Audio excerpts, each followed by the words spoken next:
আন্তর্জাতিক সময়ের সঙ্গে আছি আমি কাজল আব্দুল্লাহ। জমকালো আয়োজনে পর্দা উঠল প্যারিস অলিম্পিকের উদ্বোধনী অনুষ্ঠানে নতুনত্ব আনতে চেষ্টার কমতি ছিল না আয়োজক কর্তৃপক্ষের। ঘণ্টা চারেকের এই অনুষ্ঠানে বাড়তি মাত্রা যোগ করে সেইন নদীতে অ্যাথলিটদের প্রায় ৬ কিলোমিটারের প্যারেড, এছাড়াও লেডি গাগা, সিলেন ডিওনের মতো তারকাদের পারফরম্যান্স। ফ্রান্সের প্যারিস থেকে আরও জানাচ্ছেন SM ইকবাল। বন্ত করে রাখে ৩,০০০ চাঁদের কলঙ্ক থাকলেও যেমন তার সৌন্দর্য উপভোগে কেউ কার্পণ্য করে না, একইভাবে বেরসিক বৃষ্টিতে অনুষ্ঠানের সৌন্দর্যে খানিক ভাটা পড়লেও এটাকে খুব বড় করে দেখার প্রয়োজন নেই, বরং স্মৃতিপটে অমলিন হয়ে রবে শতবর্ষ পর নিজ ঘরে অলিম্পিক ফেরানোর মঞ্চ কতটা বর্ণিল করে সাজিয়েছিল ফরাসিরা। SM ইকবাল, সময় সংবাদ, প্যারিস। ফ্রান্সের দ্রুতগতির ট্রেন হামলার মাঝে অলিম্পিকের জমকালো উদ্বোধন উপভোগ করল গোটা দর্শকরা। বৃষ্টিবিঘ্নিত রাতে উদ্বোধন নিয়ে মুগ্ধতা ঝরল ভক্তদের কণ্ঠে। তবে ট্রেনে হামলায় অনেকেই পড়েছেন ভোগান্তিতে, যা নিয়ে ঝরেছে আক্ষেপ। অনেকে অনুষ্ঠান না দেখেই ফিরেছেন। লুৎফর রহমান বাবুর রিপোর্টে বিস্তারিত। প্যারিস অলিম্পিকের উদ্বোধন দেখতে সেইন নদীর দুপ্রান্তে জনসমুদ্র। গ্রেটেস্ট শো অন আর্থ এক সুতোয় বেঁধেছে বিশ্বের ২০৬ দেশ। প্রায় ৬ কিলোমিটার এলাকা জুড়ে যেন তারই ডিসপ্লে। ধারণা করা হয়েছিল ফ্রান্সের রেল নেটওয়ার্কের হামলায় ভাটা পড়বে উৎসব, তবে দুষ্কৃতিকারীদের বুড়ো আঙ্গুল দেখিয়ে ক্রীড়াঙ্গনের মহাযজ্ঞে মাতেন বিশ্বের বিভিন্ন প্রান্ত থেকে ছুটে আসা ক্রীড়াপ্রেমীরা।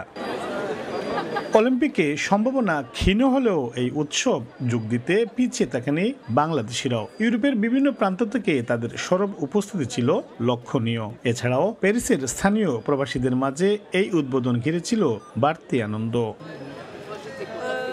তবে বৈরী আবহাওয়ার জন্য বেশ ঝামেলা পোহাতে হয় আগত দর্শকদের। উন্মুক্ত স্থানে অনুষ্ঠান হওয়ায় প্যারিসের লম্বা বৃষ্টি বেশ ভুগিয়েছে তাদের। তবে কলাকুশলী আর সংস্কৃতি কর্মীদের নান্দনিক উপস্থাপনা বলিয়ে দিয়েছে সব কষ্ট।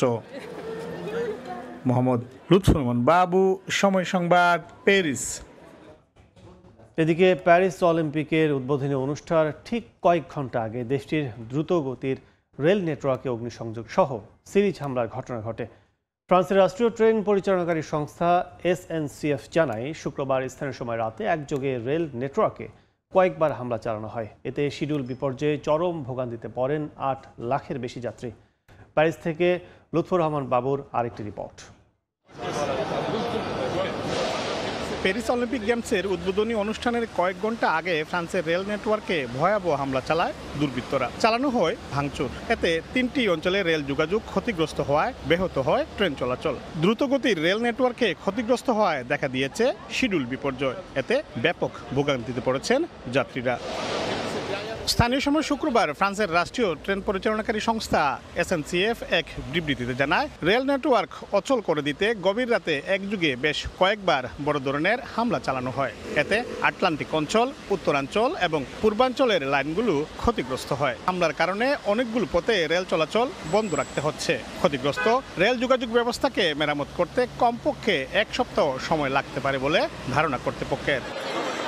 তবে দক্ষিণ পূর্বাঞ্চলে এ ধরনের আক্রমণের প্রচেষ্টা ঠেকিয়ে দেওয়া হয়েছে বলেও জানানো হয়। এতে সেখানকার লাইনগুলো অক্ষত আছে। সংঘবদ্ধ এ হামলার জেরে ফ্রান্স জুড়ে নিরাপত্তা জোরদার করা হয়েছে। পরিস্থিতির অবনতির আশঙ্কায় প্যারিসে নেওয়া হয়েছে বাড়তি ব্যবস্থা। তবে হামলার প্রকৃত কারণ সম্পর্কে এখনো কিছু জানাতে পারেনি কর্তৃপক্ষ। প্যারিস অলিম্পিক নিয়ে বিতর্ক সেই শুরু থেকেই। উদ্বোধনী অনুষ্ঠানের কয়েক ঘন্টা আগে ট্রেনে আগুন দেওয়া কিংবা নাশকতার যে ঘটনা, সেই বিতর্কেই যেন ঘি ডালল। ফ্রান্স প্যারিস থেকে মোহাম্মদ লুৎফর রহমান বাবু, সময় সংবাদ। নির্বাচনী প্রচারণায় হত্যা চেষ্টার ঘটনায় ডোনাল্ড ট্রাম্পকেও জিজ্ঞাসাবাদ করবে FBI। ঘটনাস্থলে আলামত ও বুলেটের বিষয়ে তথ্য সংগ্রহ করা হচ্ছে বলেও জানিয়েছে সংস্থাটি। FBI এর কঠোর সমালোচনা করে ট্রাম্প বলেছেন, অনেক আগেই জনগণের আস্থা হারিয়েছে সংস্থাটি। যুক্তরাষ্ট্র জুড়ে বইছে নির্বাচনী আমেজ। প্রার্থীরা ব্যস্ত প্রচারণায়। আগামী প্রেসিডেন্ট নির্বাচন থেকে বাইডেন সরে দাঁড়ানোর পর ডেমোক্র্যাটরা সমর্থন দিচ্ছে ভাইস প্রেসিডেন্ট কামালা হ্যারিসকে। দুজনই সমান তালে চালাচ্ছেন প্রচারণা। ট্রাম্পকেও জিজ্ঞাসাবাদ করা হবে বলে জানিয়েছে সংস্থাটি। এফবিআই প্রধান ক্রিস্টোফার রে বলেন, হত্যা চেষ্টার ঘটনায় ট্রাম্পকেও জিজ্ঞাসাবাদের প্রয়োজন রয়েছে। এফবিআই জানায়, ট্রাম্প যেহেতু অপরাধের শিকার, তাই তাকে স্বাভাবিক প্রক্রিয়ায় কিছু প্রশ্ন করা হবে। তাছাড়া সংস্থাটি পরীক্ষা নিরীক্ষা করে যা পেয়েছে তা সবসময় ট্রাম্পকে হত্যা চেষ্টা বলে মনে করে আসছে। এছাড়া হত্যা চেষ্টার আলামত এবং বুলেট দিয়ে হামলা চালানো হয়েছে তা নিয়েও তথ্য সংগ্রহ করা হচ্ছে বলেও জানায় সংস্থাটি। সংস্থাটির এমন পদক্ষেপের কঠোর সমালোচনা করেছেন সাবেক প্রেসিডেন্ট ডোনাল্ড ট্রাম্প। এর প্রতিক্রিয়ায় নিজের মালিকানাধীন সামাজিক মাধ্যম ট্রুথ সোশ্যালে ট্রাম্প বলেন, কোনো কাঁচ কিংবা বুলেটের খোসা নয়। হাসপাতাল কর্তৃপক্ষ বলেছে বুলেট তার কানে ছিদ্র হয়ে ঢুকে ক্ষত তৈরি হয়েছে, আর কিছুই না। এফবিআই জনগণের আস্থা হারিয়েছে বলেও মন্তব্য করেন তিনি।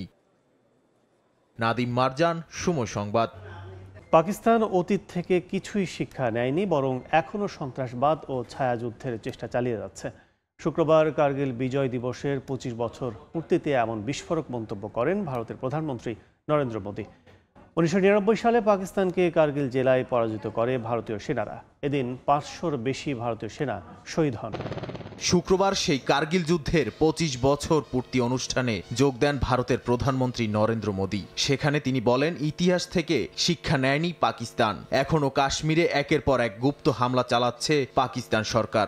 पाकिस्तान ने अतीत में जितने भी दुष्प्रयास किए उसे मुंह की खानी पड़ी है, लेकिन पाकिस्तान ने अपने इतिहास से कुछ नहीं सीखा है। वो आतंकवाद के सहारे, प्रॉक्सी वॉर के सहारे अपने आप को प्रासंगिक बनाए रखने का प्रयास कर रहा है। এ সময় সন্ত্রাসবাদের বিরুদ্ধে কড়া জবাবের হুঁশিয়ারি দেন মোদী। এছাড়া এদের যারা সমর্থন করবে তাদেরকেও দেখে নেয়ার হুমকি দেন। নাদিম মারজান, সময় সংবাদ। দক্ষিণ চীন সাগরে চলমান উত্তেজনার মধ্যেই অস্ট্রেলিয়ায় নিজেদের সামরিক শক্তি বাড়াতে উঠে পড়ে লেগেছে যুক্তরাষ্ট্র। অস্ট্রেলিয়ার কৌশলগতভাবে গুরুত্বপূর্ণ দুই এলাকা ডারউইন ও টিন্ডালে নিজেদের সামরিক ঘাঁটি সম্প্রসারণ করছে মার্কিন সেনারা।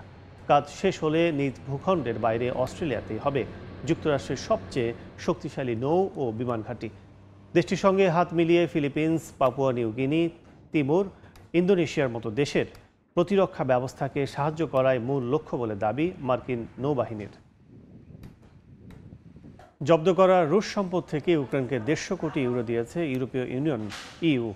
কিয়েভের প্রতিরক্ষা ও পুনর্গঠনের জন্য এই অর্থ দেওয়া হয়েছে বলে শুক্রবার এক বিবৃতিতে জানান ইইউ প্রধান উর্সুলা ভন ডার লেয়েন। তিনি বলেন, ইউক্রেন এবং সমগ্র ইউরোপকে একটি নিরাপদ জায়গা হিসেবে গড়ে তোলার জন্য রুশ অর্থের এর চেয়ে ভালো ব্যবহার আর হতে পারে না। গেল মে মাসে ইইউ এর সদস্য রাষ্ট্রগুলো সিদ্ধান্ত নেয় রাশিয়ার কেন্দ্রীয় ব্যাংক থেকে জব্দ করা $1 বিলিয়ন লভ্যাংশ ইউক্রেনকে অস্ত্র সরবরাহ এবং যুদ্ধ পরবর্তী পুনর্গঠনের সহায়তার জন্য ব্যবহার করা হবে।